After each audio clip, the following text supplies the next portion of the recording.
Time দিলে হবে। পাশাপাশি আরেকটি দাবি ছিল যেন আমাদের থাকে, স্পিড লিমিট তৈরি করে দেওয়া হয়। আমিও তাই মনে করি যে বিশেষ করে আমাদের যে আদর্শ স্কুল থেকে শুরু করে দইখাওয়া মোড় পর্যন্ত, মেডিকেল মোড় পর্যন্ত, এই পর্যন্ত কিন্তু আমাদের অসংখ্য স্কুল কলেজ এবং ব্যবসা প্রতিষ্ঠান আছে, জনগণের জনসমাগম আছে।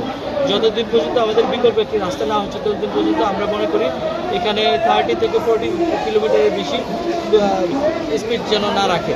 এই জন্য আমরা হাইওয়ে পুলিশকে অনুরোধ করবো। পাশাপাশি আমাদের রোডস অ্যান্ড হাইওয়ে যে ডিপার্টমেন্ট রয়েছে তারা যেন সাইড বোর্ড লাগিয়ে দেয়, প্রয়োজনে স্কুল কলেজের সামনে যেন স্পিড ব্রেকার দিয়ে দেয়, যাতে ইচ্ছা করলেও এই স্পিডটা লিমিট করতে না পারে। আর তৃতীয় একটি বিষয় ছিল যে আমাদের এটা অনেক প্রাণের দাবি যে আসলে এখান থেকে বুড়িবাড়ি যে আমাদের সীমান্ত পোর্ট রয়েছে, এখান থেকে কিন্তু প্রচুর মালামাল পরিবহন করে বাস ট্রাক আসা যাওয়া করে।